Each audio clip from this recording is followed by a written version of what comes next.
আসসালামু আলাইকুম সবাইকে। এই ভিডিওতে আপনাদের কিছু প্রশ্ন ছিল আমাদের ফেসবুক গ্রুপে, আমাদের কমেন্ট সেকশনে। আশা করি এই প্রশ্নগুলো হতে পারে আপনারও। প্রথম প্রশ্নটি ছিল, রিমিনি অ্যাপে ফটো ইনহ্যান্স করার পর অ্যাকুরেট কালারটা অনেকে পাচ্ছেন না। তো এটা ঠিক করার জন্য যেমন আমরা রিমিনি অ্যাপে এই ফটোটাকে আমরা এখন ইনহ্যান্স করব।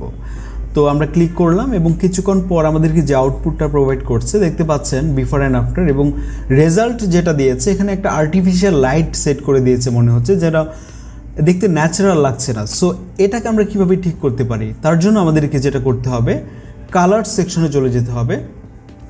কিছুক্ষণ অপেক্ষা করার পর এখান থেকে এক্সট্রা যে লাইট সেট করেছে সেটা আপনি এখান থেকে ডিসেবল করে দেন। কিছুক্ষণ অপেক্ষা করতে হবে এটা আসার জন্য।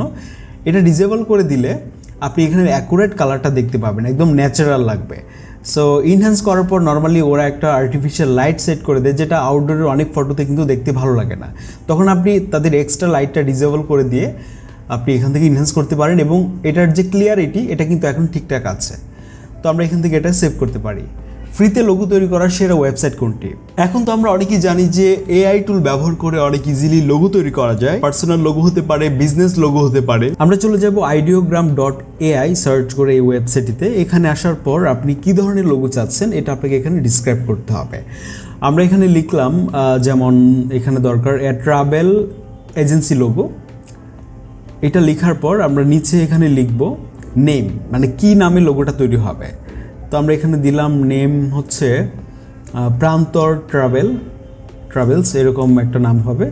এখন আমরা এখান থেকে জেনারেটে ক্লিক করব। তারপর আমাদেরকে কিছুক্ষণ অপেক্ষা করতে হবে।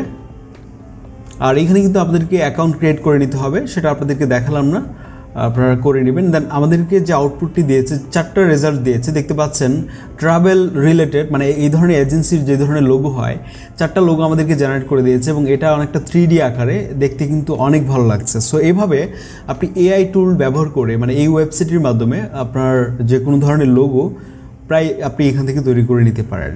সো আশা করি এই ওয়েবসাইটটা আপনাদের কখনো নিশ্চয়ই প্রয়োজন হবে, এবং ডেডিকেটেড একটা ভিডিও তৈরি করা আছে পূর্বে, আমি লিঙ্কটা ডেসক্রিপশন বক্সে দিচ্ছি। ডিলিট হওয়া ফাইলগুলো কিভাবে রিকভার করব? দেখা যায় অনেক সময় আমাদের ফোন থেকে অনেক ইম্পর্টেন্ট ফাইল ডিলিট হয়ে যায়। ফ্রিতে ফটো ভিডিও রিকভার করার জন্য বেস্ট অ্যাপ কোনটা?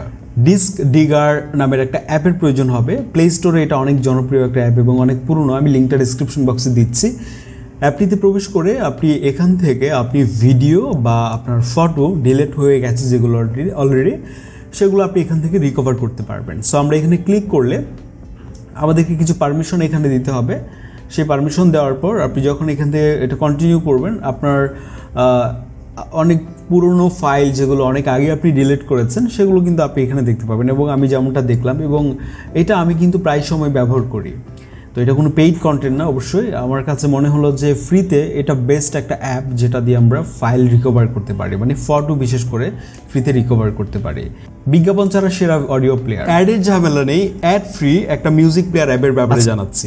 অটো প্লেয়ার নামের যে অডিও প্লেয়ার অ্যাপটা, এটাতে কোনো ধরনের অ্যাড নেই। সো আপনারা যারা অডিও শুনেন অনেক, তারা চাইলে এই অডিও প্লেয়ার অ্যাপটিকে ব্যবহার করতে পারেন। সাইজও খুবই ছোট এবং এটা খুবই ইউজার ফ্রেন্ডলি। এখানে যা যা টুলস থাকা দরকার একটা মিউজিক প্লেয়ার অ্যাপে সবই রয়েছে, এবং এক্সট্রা কিছু ফিচারও আছে। যেমন এখানে মুন আইকনে যদি আপনি ক্লিক করেন, এটা আমি রাতের সময় প্রায় ব্যবহার করি। এটা আপনি টাইমার সেট করে রাখতে পারেন, 15 মিনিট পর এটা অটোমেটিক্যালি বন্ধ হয়ে যাবে। সো আমাকে আর বন্ধ করতে হবে না মিউজিকটা ঘুমানোর আগে।